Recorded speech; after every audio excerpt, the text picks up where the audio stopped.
மூன்றாவது ஒரு காரியம், third thing is, ஆமென், தேவ ராஜ்யம் என்பது when we say the kingdom of God, ஆவிக்குரிய சிந்தைக்கு உட்பட்டவர்கள். people who belong having முதலாவது the spiritual mindset. ஆவிக்குரிய ஆளுகைக்கு உட்பட்டவர்கள். First thing is they belong to the kingdom of God. இரண்டாவது ஆவிக்குரிய அவருடைய ஆலோசனைக்கு உட்பட்டவர்கள். Second thing is people who are depend on the counsel of God. மூன்றாவது ஆவிக்குரிய சிந்தைக்கு உட்பட்டவர்களாக நாம் இருக்க வேண்டும். And the third thing is the people who have the spiritual mindset. என்ன சொன்னால் இந்த சிந்தை என்பது பெரிய ஒரு இம்பார்ட்டன்டான ஒரு காரியம் வேதத்துல பார்த்தா. When we say about the mind, it's a very great thing in the Bible. ஒவ்வொரு தனிப்பட்ட மனுஷனுடைய வாழ்க்கையில் everyone's individual life, ஒவ்வொரு செயலுக்கு பின்பாக சிந்தை தான் ஆரம்பிக்குது. So before their actions there is, அது நல்ல காரியமோ கெட்ட காரியமோ, whether it's good thing or bad thing, first think பண்ணிட்டு தான் அடுத்த ஸ்டெப் எடுத்து வைக்கிறோம். So before we start to do it, we think first. எதுவானாலும் சிந்தையில ஆரம்பிக்கிறது. Everything it starts in the mind. அப்போ சிந்தையில ஆரம்பிக்கிறதை தான் நம்ம செயலுக்கு கொண்டு வருகிறோம். Whatever it's happening in the mind, we going to act on it. அப்போ ஆண்டவருடைய ஆளுகைக்கு உட்பட்டு ஆண்டவருடைய ராஜ்யத்தின் புத்திரர்கள் என்ன நினைக்க வேண்டும் சொன்னால் ஆவிக்குரிய சிந்தையுடையவர்களாக எப்பொழுதும் வாழ வேண்டும். People who are living in the reign of the Lord, they should have the mindset of God. பக்கத்துல பார்த்து கேளுங்களே, just say to your neighbor, நீங்க ஆவிக்குரிய சிந்தைக்கு உட்பட்டு வாழ்றீங்களா? whether you are having the spiritual mindset and living such kind of life.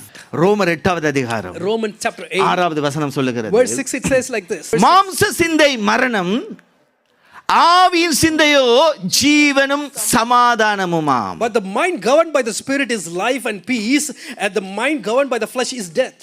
ஆமென். மாம்ச சிந்தை மரணத்தை கொண்டு வருமா? So the fleshly thoughts will bring அப்ப நமக்குள்ள இந்த சிந்தையில எப்பவுமே ரெண்டு விதமும் வந்து கொண்டு தான் இருக்கும் பாருங்க. So in our thoughts we have both the thoughts. இன்னைக்கு போலாமா சர்ச்சுக்கு வீட்ல தூங்கிடுவோமா? Whether we can go to church or can we stay at home and sleep? லேட்டால நாம தூங்கணும். So yesterday we went late to bed, isn't it? இல்ல pastor திட்டுவார் அதுக்கா போ. No pastor will scold us for that reason. அப்படி வந்திருந்தீங்கடா நீங்க தோத்து போயிட்டீங்க. So if you think like that, then we will lose it.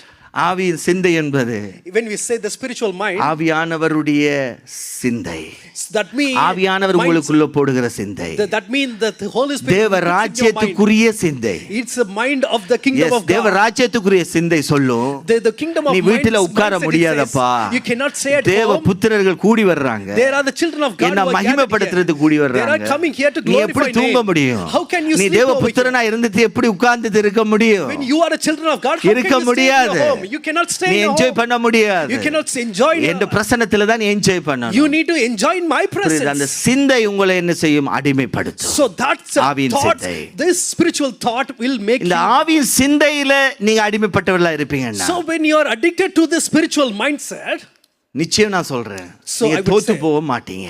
You will not lose. இந்த மாம்ச சிந்தைக்கு இடம் கொடுத்துட்டீங்கன்னா, when you allow yourself for the fleshly thoughts, அது லைஃபை உங்களுக்கு பாழாக்கி போட்டுரும். that will destroy your life. உங்க வாழ்க்கையில அது தேவனை தூரப்படுத்தி விடும். In your life it will make the God far away from you. நல்லா புரிந்து கொள்ளுங்க. Just understand this. டெய்லி லைஃப்ல நமக்கு இந்த ரெண்டு சிந்தை வந்து போய் கொண்டே இருக்கும். In daily life we can see both the thoughts. வரும், இந்த வாலிப பிள்ளைகளுக்கெல்லாம் வரும். You can see that fleshly thoughts will come. அது எல்லாருக்குமே வரும்.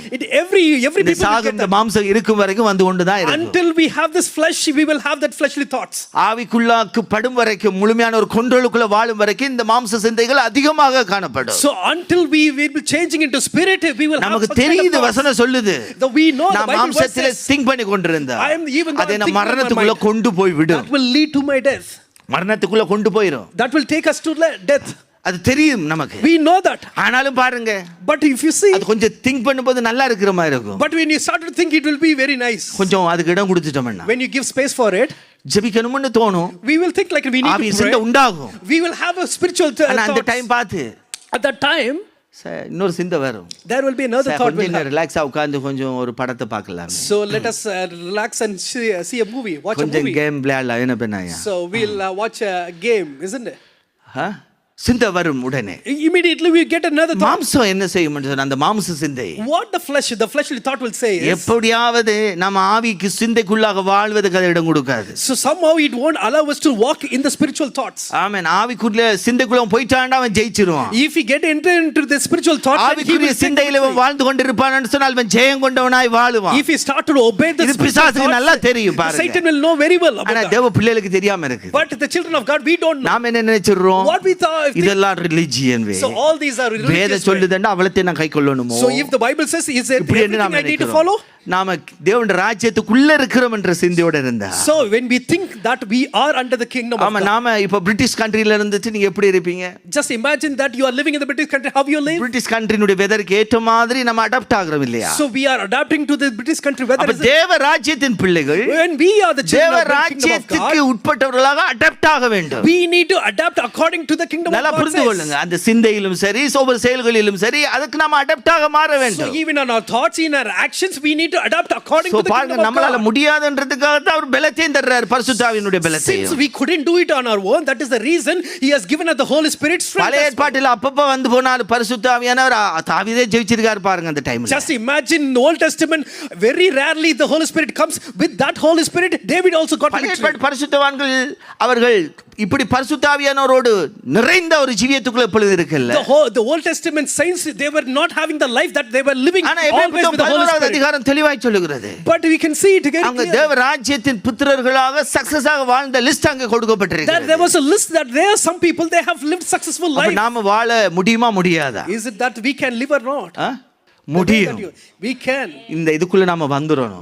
We have to தேவ come into this. ராஜ்யத்துக்குள்ள வந்துறணும். We need to come into அந்த the kingdom தேவ of God. ராஜ்யத்தினுடைய முக்கியத்துவத்துக்குள்ள வந்துறணும். We need to come into the importance of the kingdom of God. வேதம் சொல்லுகிறது. Bible says. பிலிப்பியர் chapter 2 verse 5ல சொல்லுகிறது. Philippians chapter 2 verse 5. கிறிஸ்து இயேசுவில் இருந்த சிந்தையே உங்களிலும் இருக்க கடவது.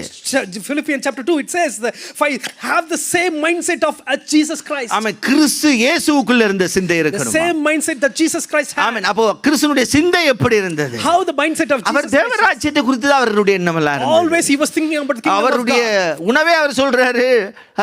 என்ன உணவுன்றாரு? அவருடைய சித்தம் செய்யறதா என்னுடைய He உணவுன்றாரு. says all my food he is doing the will of God. He போறார், says, ஒவ்வொரு பட்டணமா போயிட்டு சுவிசேஷத்தை he சொல்லணும். going after city பிதா just to என்ன gospel சொல்றாரோ அதை பிதா எதை காண்பிக்கிறாரோ அதை செய்யணும். whatever the Father God says or shows, he will have to do it. பிலிப்பியர் 2:5ல சொல்லுகிறது, அங்க அவர் தாழ்மை ரூபம் எடுத்தாராம். In Philippians chapter 2 verse 5, if you read further down, you can say he has taken எப்பொழுதும் அவர் humility. தாழ்மை உள்ளவராக நடக்கிறார். இதெல்லாம் என்ன சிந்தை என்று சொன்னால் தேவ ராஜ்யத்துக்குரிய சிந்தை. So all these are humility and humbling himself. All மாம்சம் these are சொல்லும் பெருமையாக parts of- நாம நினைக்க வைக்கும். The flesh will say அதை that we should அடக்கணும். be proud. கிறிஸ்து சிந்தை boast. என்பது அது தாழ்மையோடு வாழ்கிற ஜீவியம். But the Christ thoughts are we have to be நாம தான் கண்ட்ரோல் பண்ணணும். we need to control ourselves. கிறிஸ்து சிந்தையை தரித்துக் கொள்ளுங்கள் என்றார். He says that you have to take the mindset of Christ. ஆமென். அது ஆண்டவர் விரும்புறாரு. God likes that. அப்படி நாம தேவ சிந்தைக்கு, கிறிஸ்துனுடைய சிந்தைக்கு, ஆவிக்குரிய சிந்தைக்கு இடம் கொடுக்கலன்னா, So when we don't have given the space for the Christly mindset of the Christ, ரோமர் 1:28ல spiritual mindset, சொல்லுகிறபடி, as it says in Roman, அவர் தேவன் கேடான சிந்தைக்கு அவர்களை ஒப்பு கொடுத்தார் என்று and the எழுதப்பட்டிருக்கிறது. verse says that he has subjected him for the unwanted thoughts. கேடான சிந்தைக்கு ஒப்பு கொடுத்தாராம். So wicked thoughts he has இன்றைக்கு given. இந்த உலகத்துல பார்க்கிற காரியம் அதுதான். Today that's what we can see. எப்படி வாழணும் என்று வாழ்க்கையே இல்லாம வாழ்றாங்க. There are people living just like that, however they want to live என்று their சொன்னா அவங்க life. ஆவிக்குரிய சிந்தைக்கு இடம் கொடுக்கல. Because they didn't give a space for the அதனால spiritual எல்லாம் mindset. தாறுமாறான ஒரு உலகம் இப்ப போய் கொண்டிருக்கு. So that's the reason you can see a ஒவ்வொரு chaotic ஜீவியத்தை world. பார்க்கும் பொழுது Whenever see the life of people, ஆண்டவர் இயற்கையாக நேச்சர்லே காண்பித்திருக்கிறார். by nature he has given ஆண் to பெண் us. என்கிற அந்த நேச்சரை He has கொடுத்திருக்கிறார். given the nature that he is இன்றைக்கு அந்த கேடான சிந்தைக்காண்ட ஒப்பு கொடுக்கப்பட்டது. when people are given their அந்த life like நேச்சரே that, மாத்த பார்க்கறாங்க. they started to change their life. பாருங்க, அதான் வசனம் சொல்லுகிறது கேடான சிந்தை. That is what the Bible அப்ப says. நம்ம The evil வாழ்க்கையில கூட thoughts, even in our life, நம்ம ஆவிக்குரிய சிந்தையோடு வாழலண்டா, if we are not living according to the spiritual ஆமா, இந்த mindset, மாம்ச சிந்தை ஆட்கொள்ளப்படும் பொழுது, when we are captured by the fleshly thoughts, ஆண்டவர் அனுமதிச்சிட்டாருண்டா பாருங்க, just if God அது allows, அருவருப்பாவே தோணாது. then you won't feel that is the disaster. Okay, right தானே. abomination. நான் இவங்க கூட மேரேஜ் பண்ணலாம். Even I can நடந்து marry the dog. பார்த்திருப்பீங்க நியூஸ்கள்ல. You might have seen நாயை மேரேஜ் பண்றாங்க, பண்டிகை மேரேஜ் பண்றாங்க. they were marrying dogs, were என்னென்னலாம் marrying நடக்குது pigs. இந்த உலகத்துல. Lots of வசனம் சொல்லுகிறது கேடான சிந்தை. So we can see the ஆண்டவர் Bible says evil விட்டுட்டாரு. thoughts. தெரியல, அவனை திங்க் பண்ண கூட தோணுது இல்ல பாருங்க. They couldn't think even. அப்ப We தேவ can see பிள்ளையை that. நல்லா புரிந்து கொள்ளுங்க. Just children of God, we need to think நானும் that. நீங்களும் ஆவியின் சிந்தையோட ஒரு லைஃப் வாழ So வேண்டும். yourself and myself should live as the spiritual ஆவியானவர் என்ன thoughts. சொல்றாரு? What the Holy Spirit says. ஆவியானவர் எப்படி நடத்த விரும்புறாரு? How the Holy Spirit tried to lead amen. me. ஆவியானவர் உங்களுக்குள்ளாக எப்படிப்பட்ட கிரியை செய்ய விரும்புறாரு? So what kind of things our he wants to எப்பொழுதும் lead in ஆவியினுடைய our life. சிந்தை வேத வசனத்தின்படி இருக்கும். So always the spiritual ஆவியினுடைய mindset will சிந்தை அது according to the word of பரிசுத்தமாக God. இருக்கும். Always it will be holy. அவன் எப்பொழுதும் பரிசுத்தம், We need to எப்பொழுதும் go to தேவனை God holy. மகிமைப்படுத்தணும், Always we need to எப்பொழுதும் glorify the தேவனை Lord. தேடணும். We need to seek தேவ the Lord ராஜ்யத்துக்கு always. அடுத்த காரியங்களை குறித்து தான் பேச்சு வரணும். Every word that we speak, it is இந்த according to the word சிந்தையில of the kingdom of எல்லா God. விதத்திலும் தேவ ராஜ்யத்துக்கு அடுத்த ஆவிக்குரிய சிந்தைகள் உருவாகும் பொழுது So when we have this kind of mindset that according to the kingdom of God, நன்றாக புரிந்து கொள்ளுங்க, just understand this. நீங்க தோற்று போக முடியாது. Then you cannot be a loser. என்று சொன்னால் ஆவியின் சிந்தையில வருகிற ஒவ்வொரு ரெவலேஷனும் Every revelation that comes from the spiritual அது mindset, தேவ ராஜ்யத்திலிருந்து வருகிறது, that comes from the kingdom of God, தேவனிடத்திலிருந்து that வருகிறது. comes from the Lord. அந்த சிந்தை நமக்குள்ள வரும் பொழுது, When that kind of அதிலே mindset நாம comes, நடக்கும் பொழுது, when we walk in that, இங்க மாம்சம் அங்க ஒண்ணும் பண்ண முடியாது. then the flesh உலகம் will ஒண்ணும் not பண்ண work முடியாது. out. The world will not work out. Even உபத்திரவம் கூட நம்மள ஒன்றும் Even செய்யாது. the persecution cannot overcome சிங்கத்துக்கு us. குகையில போட்டாலும் சரி, Even if we are put into the caves of the சந்தோஷமாக அவங்க lion, இருந்தாங்க. there ஏன்னா were அவங்க people are so சிந்தை happy முழுவதும் அவருடைய control. because all their mindset was so happy. கல்லறியப்படுறாங்க. They were trying to stone them to death. அவர் கல்லறியப்பட்டாலும் Even though they were stoned to death, Lord forgive them, they said that அவங்கள Lord மன்னியும் forgive them. ஆண்டவரே. They said Lord forgive ஏன்னா them அவங்க ஆவியின் சிந்தையோடு வாழ்ந்து because they had the spiritual கிறிஸ்துவின் mindset. சிந்தையோடு வாழ்ந்த Because they had the Christ mindset. forgiveness தான் வருது.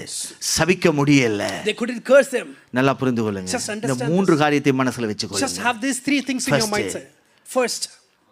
ஆளுகை. First one is reign. Daily நாம் அதை பர்சனல் எக்ஸ்பீரியன்ஸ்ல என்ன செய்யணும், பார்க்க வேண்டும். So in our personal experience, we need to see that இரண்டாவது reign. காரியம் Second thing is ஆலோசனைகள். counseling. மூன்றாவது Third thing is ஆவியின் சிந்தை. we have to have the spiritual இந்த mindset. மூன்று நம்முடைய வாழ்க்கையில் இருந்தா When we have these three things in our life, தேவராஜ்யம் வருவதாக என்பதை இந்த ஆண்டவருடைய பிரத்யட்சமான வருகைக்கு முன்பாக நாம் ஒரு சக்சஸ்ஃபுல்லாக அந்த காரியத்தை அனுபவித்து வாழ முடியும். so when we say thy kingdom come, before he comes, even in this world we can have a successful life.